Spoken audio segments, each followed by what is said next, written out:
This video is sponsored by Card Kingdom. If you want to pre-order Lost Caverns of Ixalan, use my link in the description below.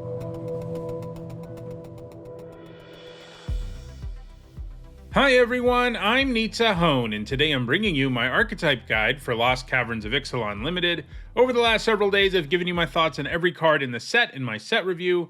In this video, I'm going to take a look at each of the 10 two-color combinations plus one bonus deck and discuss what the synergies are within each of these. This isn't a video where I'll be talking about the cards that are good in every type of deck. Instead, we'll just be looking at cards that are good within a particular color pair.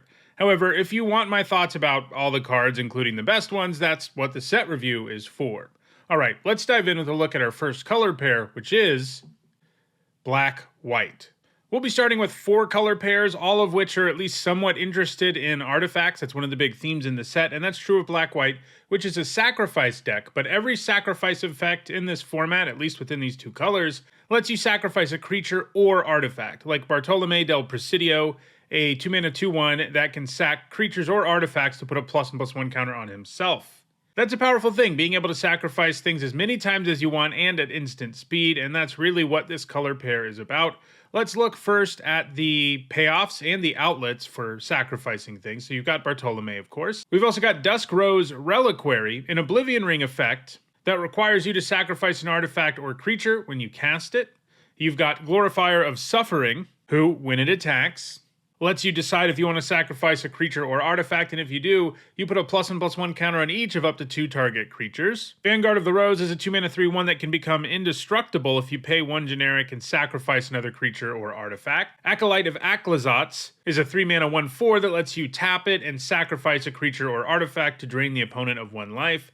We've also got things like Canonized in Blood. This doesn't say, sacrifice another creature or artifact on it, but it does have the Descend mechanic. And that works well with Sacrifice too, especially the versions of the mechanic that check to see if a permanent card was put into your graveyard from anywhere during your turn. So Canonized in Blood can give you a +1/+1 counter if that has happened. And obviously, if you're sacrificing permanent cards with something like Bartolome or Acolyte of Aclazotz, you'll be triggering this and getting a bonus effect out of it. This is sort of a stand-in for all of those Descend effects. You've also got Fanatical Offering, which lets you sacrifice an artifact or a creature, or makes you rather when you cast it. If you do, you draw 2 cards and create a map token.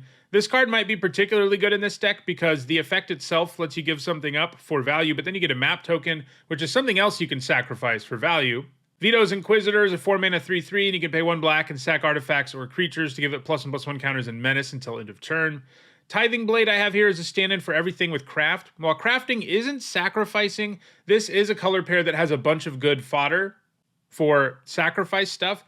And that also means that if you're crafting, you're going to have random things around that you can exile to get the transformed version of a craft card. So speaking of the fodder that you want, what do we have? Well, Tinker's Tote is one of the best ones around. It gives you 3 artifacts with a single card. Obviously, with everything we've just seen, that's going to be pretty awesome. Greedy Freebooter, when it dies, scries 1 and gives you a treasure token. So this is another card that gives you 2 pieces of material that you can sacrifice, and for only 1 mana, and that's pretty sweet. I've got Clay-Fired Bricks here as a stand-in for basically any cheap artifact that you can play early and get some value out of, and then sacrifice it for value. Obviously, Clay-Fired Bricks in the really late game can be crafted into something else, but in this deck, you're probably more likely to want to sacrifice it early after it searches you up a land and gains you a couple of life, because you just have so many things you can get for value out of it, and you kind of end up with a 2-for-1. Market Gnome is a 1-mana 0/3, and when it dies, you gain 1 life and draw a card. It also works well with craft. You've also got cards that give you more than 1 body, and those are always going to be good, like Old Tech Cloud Guard, which gives you an artifact 1/1 creature token in addition to the 3/2 flyer. Skullcap Snail, any creature that has an enter the battlefield ability that takes away a card and then you can sacrifice it for value, usually feels pretty good in this kind of deck, and that's exactly what the snail is. Mephitic Draft is a great piece of sacrifice fodder for the deck. When it enters, you draw a card and lose a life, but it does the same when it gets put into your graveyard from the battlefield. Synapse Necromage gives you 3 bodies to work with. Let's look now at the rares that fit well in this particular deck. You've got Souls of the Lost, which requires you to sack a permanent as an additional cost to cast it. And if you've been sacrificing real permanent cards, it gets bigger the more permanent cards you have in your graveyard. Tyrion's Journal is a nice legendary artifact that can sack creatures to draw you cards. And if you can transform it by discarding your hand, it becomes a super powerful land that lets you cast creatures from your graveyard. Again, if you sacked things early, getting them back with the tomb later is awesome. Sanguine Evangelist gives you 3 total bodies to sacrifice. Vito, Fanatic of Aclazotz, loves it when you sacrifice permanents, gains you life the first time, makes the opponent lose life the second time, and makes a big flying token the third time. And it's not impossible for this deck to pull it off, especially if you have the Signpost Uncommon, which is going to be pretty much your best way to sacrifice things because it's free. Tyrion Soul Cleaver likes it when artifacts or creatures are put into a graveyard from the battlefield. This deck's going to be good at that. All right, so that's black-white. It is an artifact/creature sacrifice deck. Let's move now to red-white, which has some similarities. Like black-white, it cares about both creatures and artifacts. Unlike black-white, it's mostly interested in keeping them in play and tapping them for value. Our Signpost Uncommon here is Caperakti Sunborn, a 4-mana 4/4 that when it attacks, you can choose to tap 2 untapped artifacts and or creatures you control. If you do, discover 3. Obviously, that's a pretty powerful effect if you can pull it off because it gives you another card. So, what are the other things that like tapping things? You've got Caperakti, you've got the Gem Guard, which lets you tap 2 untapped artifacts or creatures for a +1/+1 counter. It does count itself. Obviously, that doesn't work with Caperakti, unless you've given him Vigilance somehow. Most of them do count themselves for the effect, and that's something to keep in mind. Guardian of the Great Door wants you to have as many random permanents in play as possible, because as an additional cost to cast it, you have to tap them. Gold Fury Strider lets you tap 2 artifacts and or creatures to give another creature +2/+0. Sunshot Militia does 1 to the opponent when you tap 2 untapped creatures and or artifacts. Spring-Loaded Saw Blades I have here for a couple reasons. First, it's a nice thing to tap because it is a permanent, an artifact in particular, that is a removal spell and then just chills on the battlefield. And there's a bunch of that in this format. All of those are going to be a little better than they look, both because of the sacrifice deck and because of this deck. But this one also has another side that fits with the synergy in this set, because when you do craft it, which also works well in this deck because you'll have random artifacts lying around. When you do craft it, it becomes Blade Wheel Chariot. One super awkward thing about Blade Wheel Chariot that I guess they did for power level reasons is, unlike every other card with these like tap things effects, it doesn't let you tap creatures. It only lets you tap untapped artifacts, but obviously it's a very similar effect. So what kind of things do you want to be tapping? Well, there's some cards that really like to be tapped. Attentive Sunscribe is one of them. Also happens to be an artifact and a creature, which is great. And when it gets tapped, you scry 1. Already talked about Spring-Loaded Saw Blades. You've got Thousand Moons Infantry, which untaps during each other player's untap step. So one of the downsides about these tap effects is they all, or virtually all, only work at sorcery speed. Because of that, sometimes it's a little painful that you have to tap real creatures, real bodies, and allow your opponent to attack you more effectively for a turn. Thousand Moons Infantry tries to get around that by untapping anyway. Volatile Wanderglyph rummages when you tap it. We've also got Tinker's Toad again. Like, this fits really well in black, white, and red, white. This gives you, again, 3 artifacts, which is huge for this deck. And, of course, things that make random tokens work, as do cards that make treasure. Diamond Pickaxe is especially nice, too. All the equipment in the set is nice, because unlike creatures and some artifacts, tapping it doesn't actually hurt you at all. Like, it doesn't matter if your equipment's tapped. It's still doing the exact same thing. And there's some nice equipment in the set, including the Pickaxe, which also generates treasure, which also works really well with this deck in general, as do map tokens. So, rares that work here. Well, you've got Thousand Moons Smithy, which has power and toughness each equal to the number of artifacts and or creatures you control. And at the beginning of your pre-combat main phase, you can tap 5 untapped artifacts and or creatures you control, and then it transforms. So there's where the tap part comes in. And whenever you use it to produce mana after it has transformed, and you cast an artifact or creature with that mana, you get another copy of that token. You've also got Warden of the Inner Sky, which likes it when you tap artifacts and or creatures. It gets a +1/+1 counter and scries when you do, and eventually gains flying and vigilance if it gets enough counters. Let's move now to blue-red, another color pair that cares about both artifacts and creatures, but it's a little more specific about what creatures it cares about, because in particular, it cares about pirates. The Signpost Uncommon here is Captain Storm Cosmium Raider, a 2-mana 2/2, and whenever an artifact enters the battlefield under your control, you put a +1/+1 counter on target pirate you control. She does a really good job of encompassing exactly what this deck is about. So what are the payoffs? We've got Captain Storm, we've got Pirate Hat, an artifact that also happens to be cheaper to equip to pirates. We've got Staunch Crewmate, which likes both artifacts and pirates because it looks at the top 4 and grabs you one of those from them. Then you've got Brazen Blade Master, which likes it when you have artifacts. It attacks better when you do. Same thing with Goblin Tomb Raider. And Waylaying Pirates lets you stun things if you have an artifact around. Shipwreck Sentry can attack if you have played an artifact that turn. Oaken Siren lets you add blue mana for artifacts. So you can see all of those happen to be pirates that are artifact payoffs. And overall, I'd say the artifact thing matters more than the pirate thing in this deck because you've really only got 3 cards at common and uncommon that pay you off for the actual pirate type, whereas you have several more for artifacts. But most of them do happen to be pirates, so obviously this all works well together. We've also got Zoetic Glyph, which doesn't care about pirates, but it does animate artifacts, including your treasure tokens and stuff like that. Dowsing Device likes it when artifacts enter the battlefield, gives a creature +1/+0 in haste when you do. And then if you have 4 more artifacts, it turns into Geode Grotto, which lets you buff creatures and give them haste. Let's take a look at the rares we have. We've got Breach's Eager Pillager, a pirate payoff, a very powerful one. If you attack with 3 pirates in a turn, you get all 3 of those triggers, which is pretty awesome. You've got a Call Pakal, First Among Equals.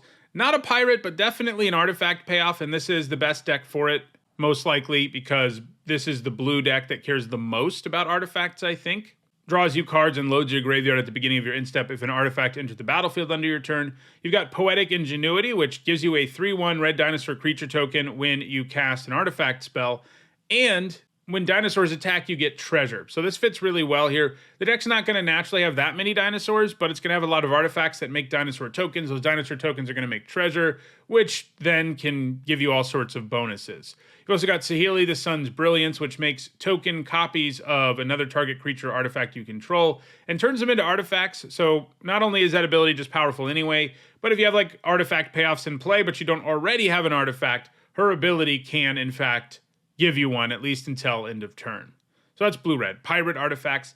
Our last of the artifact decks is blue-white, and it's most about crafting, and it's probably the most controlling of all of these. I think Master's Guide Mural, the signpost and comment here, does a good job at telling you that, because it is a 5-mana artifact that gives you a 4/4 Golem artifact creature token, and it has Craft with Artifact for 7 mana. So obviously this card, you can't play the first half until turn 5 usually, and you can't craft it until even later than that usually.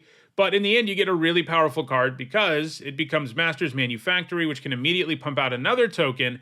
And then anytime an artifact enters the battlefield under your control in a turn, you turn that ability on again. So let's take a look at crafting. Blue-white has the biggest critical mass of craft effects as you would expect. So obviously we've got our Guide Mural. We've also got Clay-Fired Bricks, which we saw earlier. We did not see earlier how crazy it is in the late game, and that's what this deck will be better at taking advantage of than the other artifact decks we saw. The other artifact decks are probably going to be more interested in tapping and sacrificing Clay-Fired Bricks after it gives you value. This deck wants to make the game go long and then transform this into the very powerful Cosmium Kiln, which buffs your whole board and gives you a couple of bodies. Otaclan Landmark, kind of a trinkety artifact up front, but it can craft with artifact later and become a 1/4 flyer that can give something else flying when it attacks. Inverted Iceberg, mills a card, draws a card, and then later in the game can turn into a giant 6/6 that taps things when it attacks. Waterlogged Hulk, you can mill cards with it, and that is a key thing about crafting. You don't have to have the artifact in play to craft. It can be an artifact in the graveyard, so anything that mills in this deck can work out reasonably well. Waterlogged Hulk actually doesn't have craft with artifact, but it does have craft with island, and you'll have plenty of those too, and it turns into Watertight Gondola. So those are the crafting things you can do. Stuff to craft. Well, we've got Market Gnome, which we saw earlier. Anything that makes gnome tokens works well too. Yet again, we've got Tinker's Tote, which can give you a whole bunch of artifacts. Also, map tokens are good to craft. And a card like a Razka Puzzle Door is pretty sweet because it puts itself in the graveyard and you can still get value out of it with craft. As you can see, like the theme here isn't nearly as strong as it is in the other 3 artifact decks we saw. It seems more like a sub-theme, and I think that's true of a few decks in the format that look significantly less synergistic than some of the others. Rares that work well here, well, you've got Unstable Glyph Bridge, which is just insane in any deck, but, you know, this deck is the craft deck, so we include it here. Braided Net lets you tap things down, take away their abilities, and then you can draw a bunch of cards equal to the artifacts you control once it transforms. So those are the 4 artifact decks, or, you know, at least the decks that care about artifacts somewhat. Let's move now to a series of graveyard decks because we've got 3 of those. Let's start with blue-black, where the theme is Descend. As you can see on Ukbenbach, the Great Mistake, it's a 5-mana 6/4 Vigilance Menace. It has Descend 8. This means that if you have 8 or more permanents in your graveyard, you can activate this ability, which brings it back from the graveyard and puts a finality counter on it. There are 3 different flavors of Descend decks, as I said. This is the one that's going to be the best at loading the graveyard. It has the most Descend 8 cards, which is hard to get to.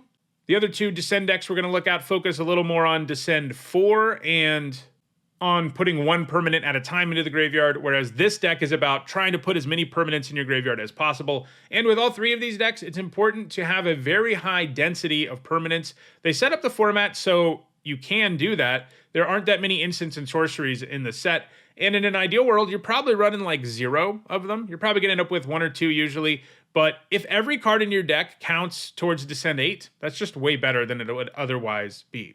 So what are the payoffs for descending in blue-black? Well, we've got Ukbenbach. We've also got Council of Echoes, which can bounce things if you have Descend 4.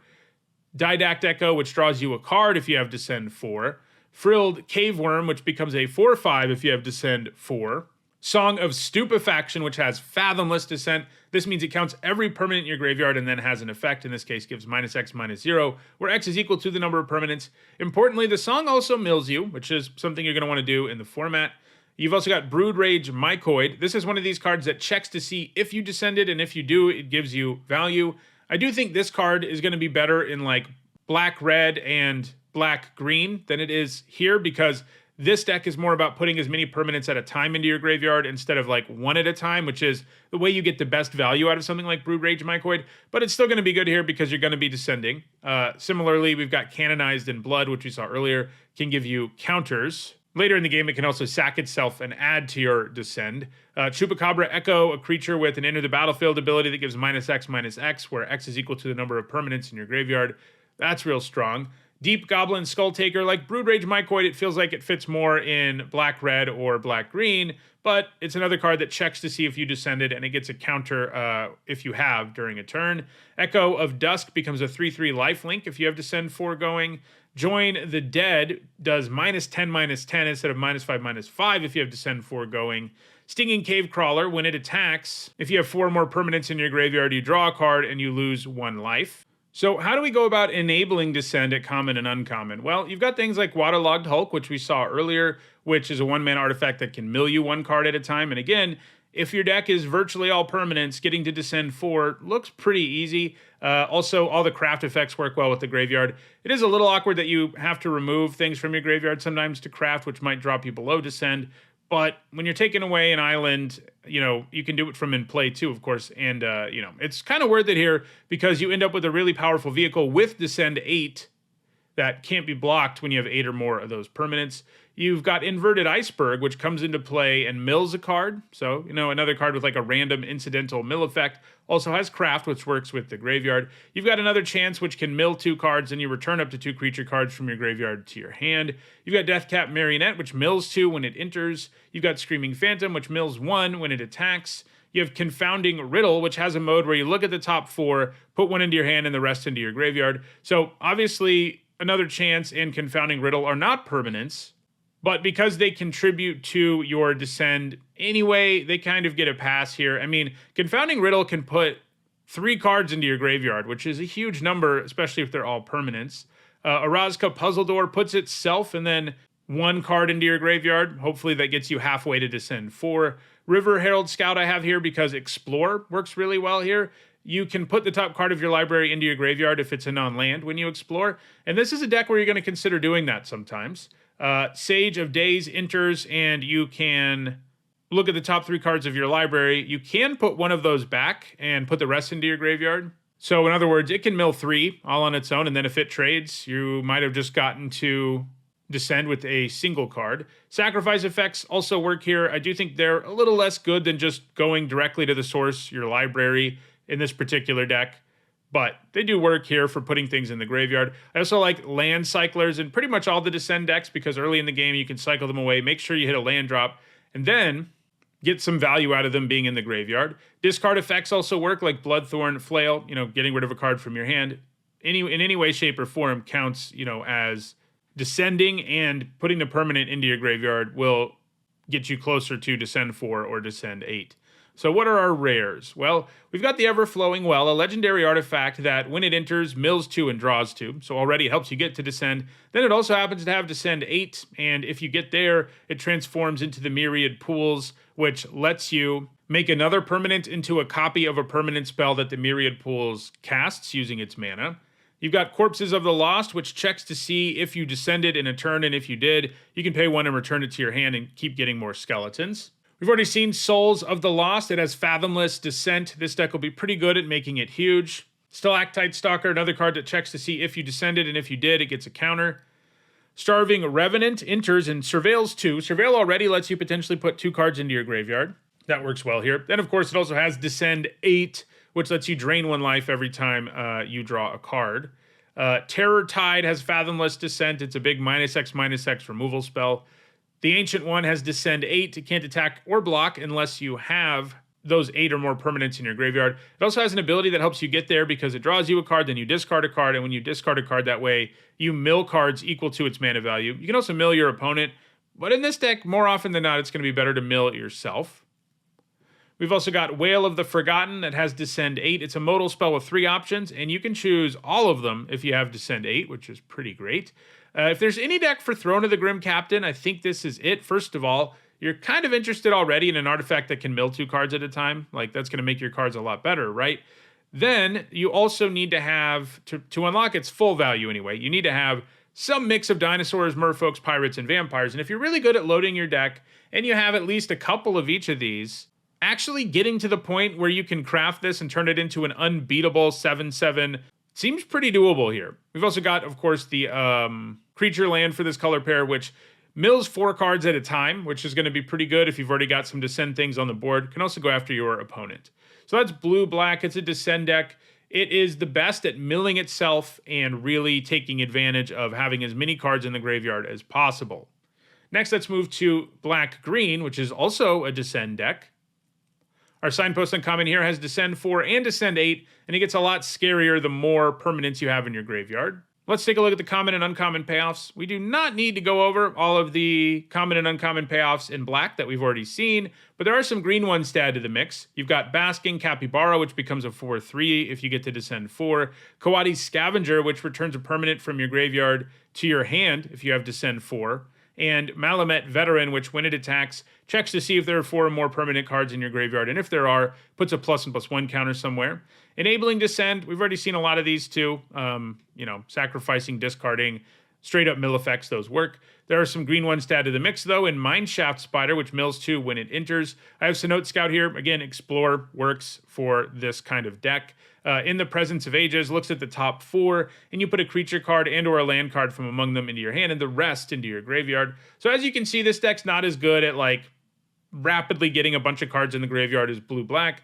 It's sort of more of a mid-rangey deck that's going to be pretty good at getting to Descend 4, but can also take advantage of descending things by, losing 1 permanent a turn.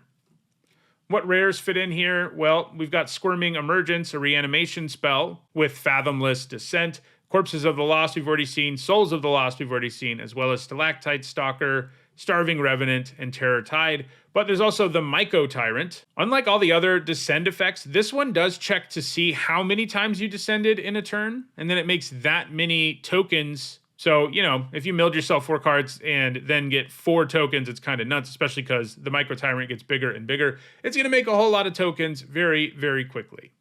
So that's black-green, sort of more of a mid-rangey Descend deck. Earlier, we saw blue-black, which is more of a controlling Descend deck. Let's look at black-red, which is the most aggressive one of the bunch, where our Signpost Uncommon is Zoyoa Lava Tongue, a 2-mana 2/2 with Death Touch, and at the beginning of your instep, if you descended this turn, each opponent may discard a card or sacrifice a permanent, and Zoyoa Lava Tongue deals 3 damage to each opponent who didn't. So this is a deck that's the most interested in the cards that say, if you descended this turn, as opposed to Descend 4 and Descend 8. It's going to be okay at doing that, but this deck is better at sacrificing things so that you will have descended in a turn, discarding cards so that you will have descended in a turn, and less good at just milling cards directly into your graveyard. So again, we've already seen all these black payoffs plus Zoyoa, but there are some red ones. You've got Child of the Volcano, which gets a +1/+1 counter if you descended this turn, and Enterprising Scallywag, which gives you a treasure if you descended this turn. Let's look at the enablers at common and uncommon. We've already seen the black ones, but we can add some red ones to the mix, including Saheeli's Lattice, which lets you discard a card to draw 2 cards. That will trigger your descend things. And then if you happen to have discarded or sacrificed a dinosaur, later in the game you can turn it into a creature. And there's also Volatile Wanderglyph, which rummages anytime it gets tapped. Rares that work here, we've seen the black ones. There's a few red ones, though. Brass's Tunnel Grinder checks to see if you have descended every turn. And if you have, it gets a counter. And then if you have 3 or more counters on it, it transforms. It also helps you descend on its own because it lets you discard as many cards as you want and then draw that many +1. When it transforms, it becomes Teku'tlan, the Searing Rift, a really strong land that lets you discover anytime you cast spells with it, permanent spells. You've also got Molten Collapse, which if you descended in a given turn, lets you choose both modes. Inti, Seneschal of the Sun, lets you rummage when you attack and then gives you all sorts of other value in addition to that. So far, we've looked at the 4 artifact decks and the 3 graveyard descend decks. The last 3 decks are different from all of those, obviously, starting with red-green, which is a dinosaur deck. Of all the decks in the format, this is the one that cares the most about creature types. You know, we saw that blue-red cares a little bit about pirates, but this one is a straight-up dinosaur deck. It has a critical mass of synergy, so that's what it is. So this time around, we're not nearly as tribal as we were the first time around when we went to Ixalan. Here, our signpost uncommon is Insquinth, Firstborn of Gishath, which for 2 mana is a 2/3 with haste. And when it enters, you can pay 2 generic, and when you do, target dinosaur you control deals damage equal to its power to another target creature. This might be the strongest signpost uncommon in the set, just because no matter how you cast it, it's insanely efficient. 2 mana, 2/3 haste, love it. 4 mana, 2/3 haste that does 2 to something, love it. 4 mana, 2/3 haste that does 5 to something because you have another dinosaur do the damage, love that too. So, he looks really good, and there are more payoffs than him at common and uncommon. For example, there's Belligerent Yearling, which whenever another dino enters the battlefield, its power becomes that power until end of turn, and it's got Trample, so that can be some pretty serious damage. You've got Burning Sun Cavalry, which when it attacks or blocks, gets +1/+1 until end of turn if you control a dinosaur. You've got Saheeli's Lattice, which we saw earlier as a card that can enable Descent in the black-red deck. In this deck, you still like playing a card like this anyway because, you know, discarding and drawing 2 is always an okay effect. But this deck can potentially make it really big because it lets you craft with as many dinos as you want. And if you've got a bunch of dinos in your graveyard, you can make Mastercraft Raptor really big. And just having the ability to turn this decent draw spell into a real creature later, even if it's just like a 5/3, like that's a pretty good deal. We've got Triumphant Chomp, a removal spell that gets better the more dinos you have around, the bigger dino you have around. You have Armored Kincaller, which will gain you 3 life most of the time in a dinosaur deck because it lets you reveal one in your hand, or if you have one in play, you get to gain 3 life when it enters. Earthshaker Dreadmaw draws you a card for each other dino you control, and Ixali's Lorekeeper can tap for mana of any color to cast dinosaurs. Rares that work out well here, well, I have Poetic Ingenuity here again. This deck's probably not going to have that many artifacts, but if you have like 4 artifacts and the rest of your deck is a dinosaur deck, the Ingenuity's probably worth playing just because you can probably do something with all the treasure that you get. I think it's probably better in blue-red, like I said, because that's like the most artifact heavy of the red decks in the format, but I think it'll work out okay here. We've also got Polani's Hatcher, which gives other dinos haste, makes dino tokens, and it can turn your eggs into 3/3 dinosaurs. I have Gishath here. I mean, if there's a deck for it, this is it, because you're going to have a bunch of dinosaurs, and you're likely to have some fixing too because you're in green. Intrepid Paleontologist can tap for mana of any color, which is great, but what makes it extra good in this particular deck is that if you exile dinos from your own graveyard, it can let you cast them from exile. And there's also Pugnacious Hammer Skull, an impressive 3 mana 6/6 that basically has no downside if you have a dinosaur around. So that's red-green, dino deck. The last 2 decks we have to look at are blue-green and green-white. Both of them are kind of explore decks, but both of them are also not very synergistic compared to every deck we've seen so far, except maybe the blue-white craft one. That doesn't necessarily mean they're going to be worse, but it is kind of interesting as we'll see that there's so much less synergy. So blue-green is clearly an explore deck. Your signpost uncommon is Nikanzel, a 2 mana 2/3 that makes Explore better, either by putting lands into play from your hand or gaining another counter.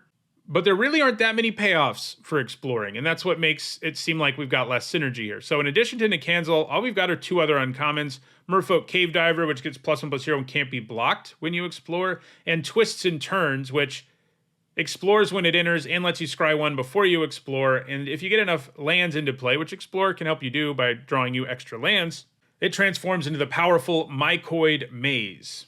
But anytime this happens in a limited format, it usually means that, you're maybe going to have a few payoffs for whatever the synergy thing is. So like this deck will have a few explore payoffs, maybe like one of each of these, but mostly it's just going to be a good stuff deck. In some formats that works out well. In formats we've seen recently, the decks that are less synergistic and don't work very well, like blue-white in the last set, haven't fared well. So it'll be interesting to see how this one goes. There are some nice rares you have here. Subterranean Schooner is a really efficient vehicle that lets the creature that crew it explore. Jadelight Spelunker can explore X times when it enters. And Sentinel of the Nameless City spits out map tokens, which help you explore. Then the last of the color pair decks, we do still have one deck beyond that, is green-white, and it has even less synergy going on than blue-green.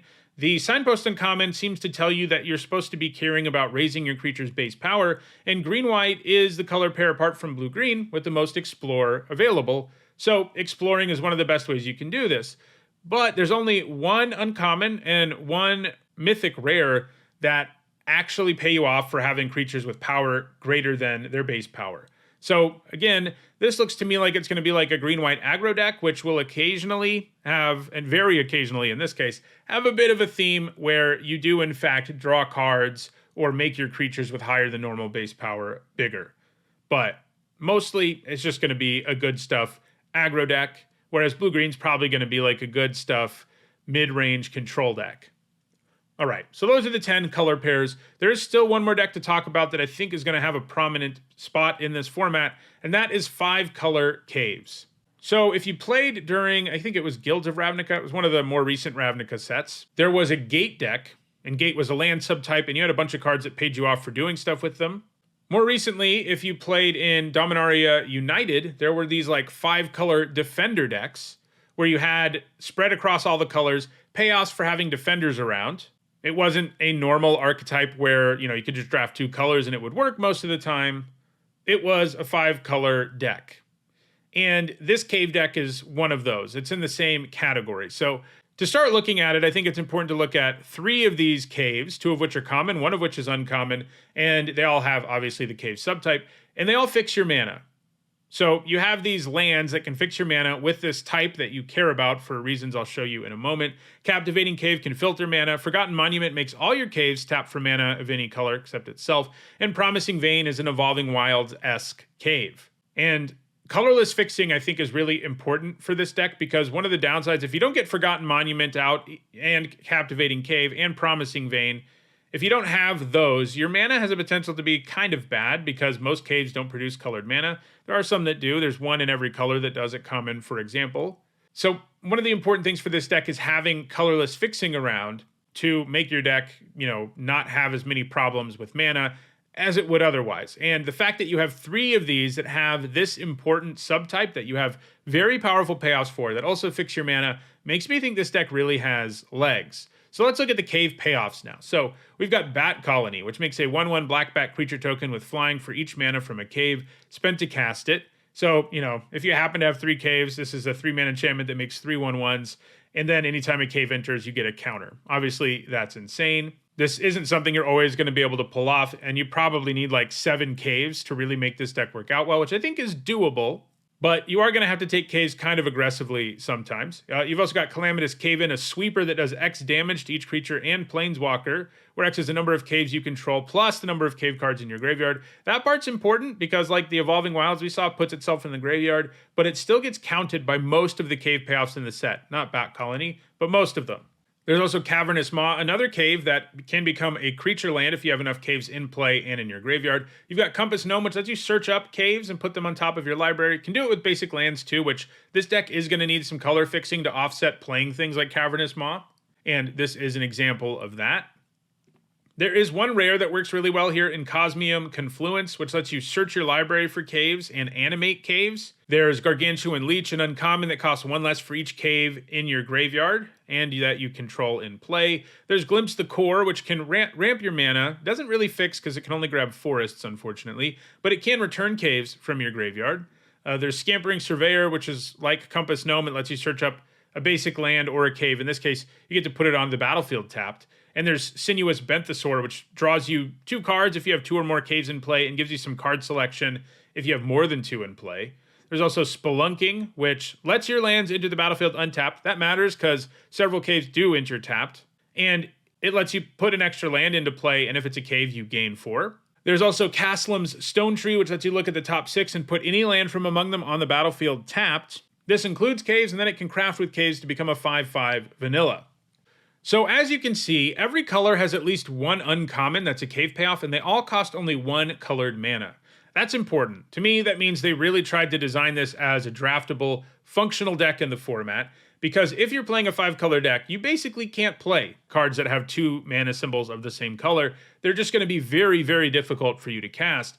But between the colorless fixing they give you and the fact that you can cast these pretty easily, plus the fact that there are tons and tons of caves at common and uncommon in the format, tells me that this deck is really draftable, and these payoffs are legit. I mean, maybe Gargantuan Leech isn't that exciting, but the Benthesor, Calamitous Cave-In, and Bat Colony are pretty insane.